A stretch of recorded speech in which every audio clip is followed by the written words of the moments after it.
I can do this. Okay, bring me the bone saw. And the bone saw is brought and it's blunt. Oh So no. he's just trying and trying, and so the scene just plays out. This poor young girl has died, but he's like, no, no, I can do this, and it's just hours of hours, and all of the Oh. nurses are just there, like staring at him, like, are you gonna give up now, doctor? No, I can do this, and it's so good, but his deadpan is just hilarious. Take a playful look with Enfys book as they roll for crit hits with pagan wordsmiths. Hi there. Welcome to Four Quick Cues Book Talk with Enfys. I'm Enfys J. Book, and on this show I ask pagan authors four quick questions chosen by a roll of the dice. Today, I'm super excited to talk to Ben Stimpson, pronouns he, they, who is a therapist, spiritual director, folklorist, and author. Ben has developed courses on a variety of topics, including ancestor veneration, the power of story, and folklore. When not working with clients or writing, Ben is engaged with his areas of study: religious studies, medieval and classical studies, folklore, and spirituality. Ben, it's great to have you on the show. Hello, Enfys. It's so good to see you again after such a while. Yes, I had the pleasure of being on your podcast, which we'll talk about at the end. And I had so much fun. It was such a thoughtful, wonderful interview. And I just had the pleasure of reading Ancestral Whispers, your book, all about ancestor veneration. How did you like it? How did you like it? You can stroke my ego if you like. I would be happy to. This book is in my short list of like books I recommend to other people. This is one that I think anyone who comes to me like in my coven or just that I cross paths with who's like, how do I do ancestor veneration? How do I work with my ancestors? Before I read this book, if they said, what do I do? I'd be like, I don't know. Like, like I had some idea, but it's not a core part of my practice. So, I would be like, I don't know, let me ask around. But now I have a book to recommend to them that is Oh, full thank of, you. like, it's very comprehensive, is what impressed me the most. Is you didn't just say, do this, do this, do this. You give a Mm, mm, whole mhm, history and a very global view on that mm, history and very culturally inclusive ways to look at ancestor mm, veneration. And it was clearly very well researched and had like a lot of detail with the building blocks of creating an authentic to you ancestral mm. veneration practice. So I really appreciated that. And your Thank intriguing you. perspectives, not only from a British background or Welsh background, but Mm, also because you've been working with other spiritual traditions as mhm. well. Yeah, it's such a like looking back on it now. It came out about 6 months ago when we were recording this, and it's such a weird feeling because I look back on it now and I'm like, I can't even remember writing it. It's so weird, like the whole headspace that you get into. I'm sure you appreciate that with your own book, right? Very much so, yeah. It's like, wait, I wrote this? And sometimes Yeah. I'll go back and flip through it and be like, wow, I wrote that well. Like Write that's it better down, than I write can it down. articulate it now. Yeah. Like someone asks me a question and I'll like sort of flail, but then I'll look at the book like, oh, I summed it up really nicely here. Oh, I should remember that for when someone asks me. Great. Well, so have you ever been interviewed by a dice before? I have never been interviewed by a dice before, so I'm looking forward to this. All right. Well, we have a lovely D20 for you today. It is kind of pinky, bluey, purpley swirl, sort of not quite iridescent, but yeah, I guess it does have a little bit of iridescence now that I'm looking, kind of opalish. So, one of our traditions here on the show is that our guest gets to name the dice for the purpose of this episode. What would you like to name our dice today? I think Dave is a good name for it. Dave. All right, Dave the dice starts with D. Easy to remember. Love it. Hmm. All right, so our first question is about spirituality. Let's see what we got here. Number 16. What does your daily practice look like? Oh, I think I might disappoint people with this. It's one of those things where, because of my living conditions right now, I don't have any real space set up for an altar or a shrine or anything like that. So a lot of my living practice right now is about relationship and routine. So I wake up every morning. It sounds like a terrible 90s sitcom star. I wake up every morning. I wake up every morning and I start the day with an affirmation, which is I embrace the day. And I don't even know really how that started to come up. I think I was living by myself during the pandemic, and I was just in such a weird state. I think many of us were. And I would just look at my cat, who is deaf, by the way. She is hard of hearing and can't hear me, but I think she gets it. I think she gets it. And I would say to her, like, let's embrace the day, Sky. And we would get up, we would go, and it was about a routine instead of just laying and languishing in bed. I take moments throughout the day where especially when I'm having a cup of tea, for example, I take a moment to just sit and enjoy that cup of tea and just sit and enjoy the moment because I'm in such a liminal time in my life right now. I shower every day just again to keep up with that routine, and part of my showering routine is spiritual. I sing bhajans, I sing mantras, I take a moment to focus. I imagine, well, not imagine, I cleanse myself actively in the shower, and so that's a big part of my routine. And then every single night, and I started this actually when I was in university, like 2005 when I first moved out of my parents' house and I was in Toronto for the very first time. I remember sitting in bed, and it was like 12 o'clock at night in my dorm room and looking up at the ceiling and the lights coming onto the ceiling. And I reminded myself, here we are again. And so I tend to look at time very cyclically and connected. It's why I have the weird bind runes on my body to remind myself of those interconnections. And so every single night I end off with, well, here we are again. And it's just one of those, again, reminding myself that this is a routine, that this is a cycle of my life, and to live in cycles as opposed to a linear path. Because I do believe that things often come back again and again, and I'm the person who is changing throughout those cycles. I react and respond differently depending. So that's my daily routine. When I actually have an actual shrine and I have an actual space that I can do spiritual work, I take time to meditate. I used to go on long walks. I'm planning that now. Of course, in Canada, it's a little bit cold for long walks right now. But taking those moments to be in the moment, I would say that is my biggest part of my daily spirituality. I love how you talk about part of your daily practice involves your daily shower. That is one of the tips I give people who are like, I don't have a moment to myself during the day to like meditate or do anything. You know, I've got kids, I've got people are always demanding stuff of my time. And I say, your daily shower, take just a couple minutes. Yeah. Do, like you talk about, auric cleansing, say a blessing on yourself. You have at least that little bit of time, and that can be all you need. That's all you need. Exactly. That can be all you need. Exactly. I think people like this is so true with writing, particularly. I know we're going to be asking about writing in a moment, but people get in their head, well, I don't have time to write. Well, you have 20 minutes.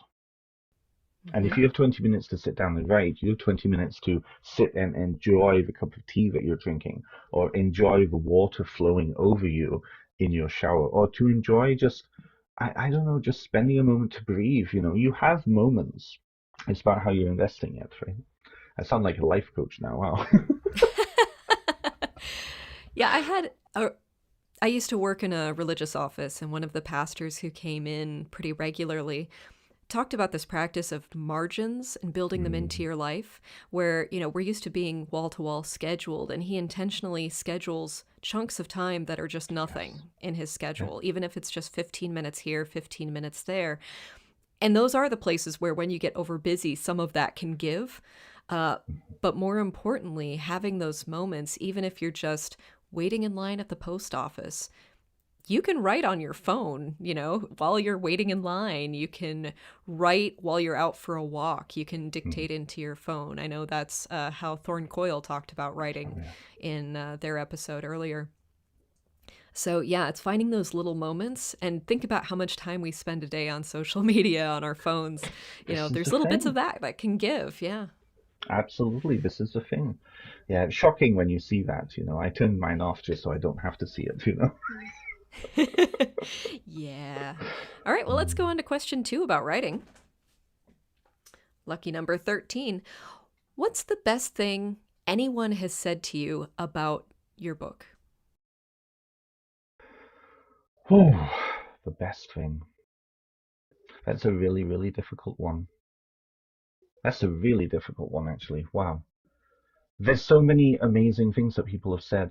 Do you know, actually, this is a weird one, and I knew what they were meaning by it, so it wasn't baseless criticism. Somebody responded and said, actually, it was a review that I saw a couple of weeks ago.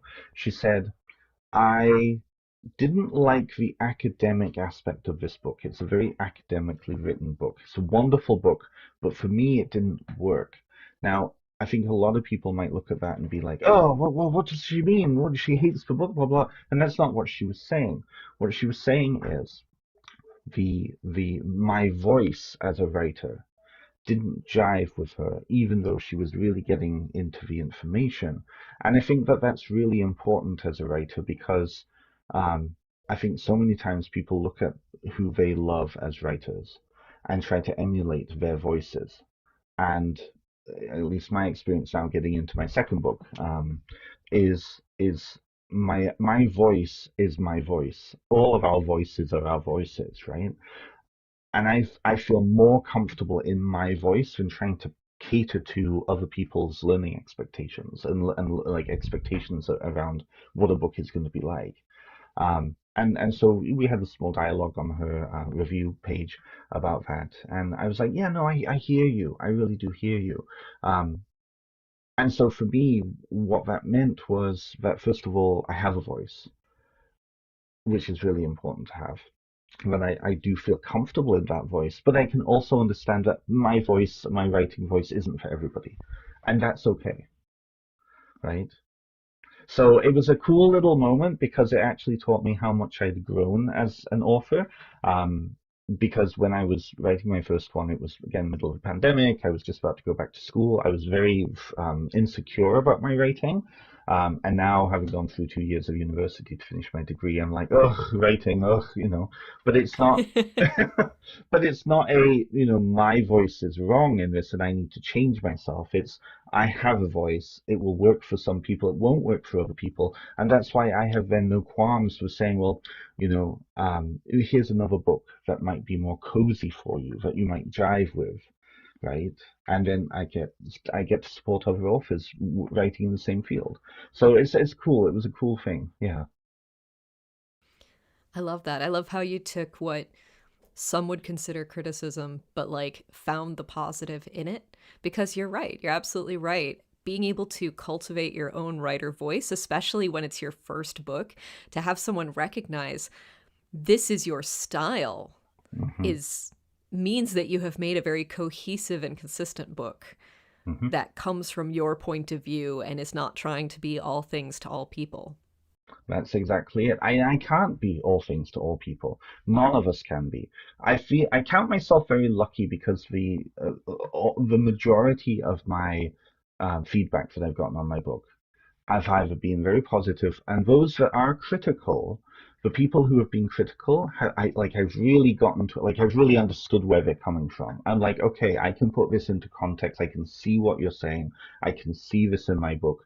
Like, it's very, like, I've been very lucky that way because I feel like even people who have been critical, they've come from a very mature and responsible place with it.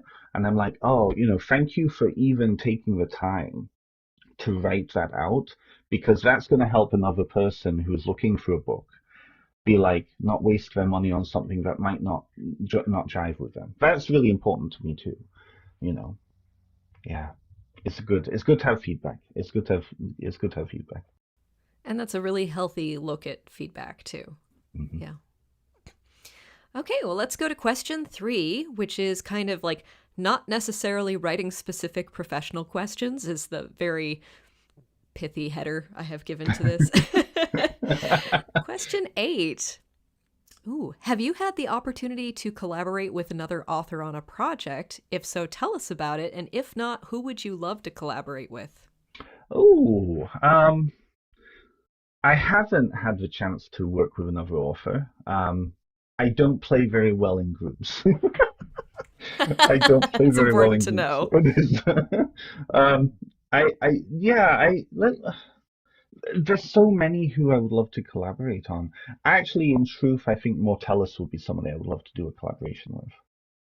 Mortellus is Right. incredible. I love them, and it's funny because when you look at their book and when you look at my book, the chapter on worldview is almost identical, and we didn't copy each other. They came out with their book after mine, but they were writing theirs before mine because of, things. It was a prolonged experience. And so when I got into it, I was like, oh my God, these complement each other so well. And so I would love to do something with them. But again, I get the sense that they are very much with their writing. They don't like to share. Same with me. So it'll be an interesting experience. I might be wrong. I'm not putting words in their mouth. Well, they certainly bring a lot of talent to the table and a lot Hmm. of really rich experience and a very strong writer voice. Very So, much so. yeah, I would love to read a collab between the two of you. I think that'd be It great. would be kind of neat. It would be kind of neat. Where my book doesn't have things to do, Mortalis gives a lot of things to do, but from their own background. So it's very like I feel like different facets of the same coin, if that makes sense. Same diamond. Mm-hmm. Hmm. So Yeah, yeah. that makes sense. All right. Well, our last question for Dave is going to involve a little friend of Dave, which is a little D4, a little four-sided die, because we have the random encounter question. Random encounter question. Wow. And this is a question chosen from a list of 80 possibilities. So we're going to roll these two dice together and see what we come up with. We got 2 and 13. If someone made a movie about your life, what actor would you be pleased to see play you on the big screen? Hands down, Daniel Radcliffe. Hands down, Oh, Daniel I Radcliffe. love Daniel Radcliffe. And there's a reason for that. So throughout my life, I have been set because of my British accent, because of my glasses up in Canada. And I was around 12 when Harry Potter came out. Of course, Daniel Radcliffe, right? So I would be very pleased. It would either be that or Alan Carr, and I don't hear myself with that accent. So Daniel Radcliffe is an incredible actor, and I have so much respect for all the projects he's done since Harry Potter.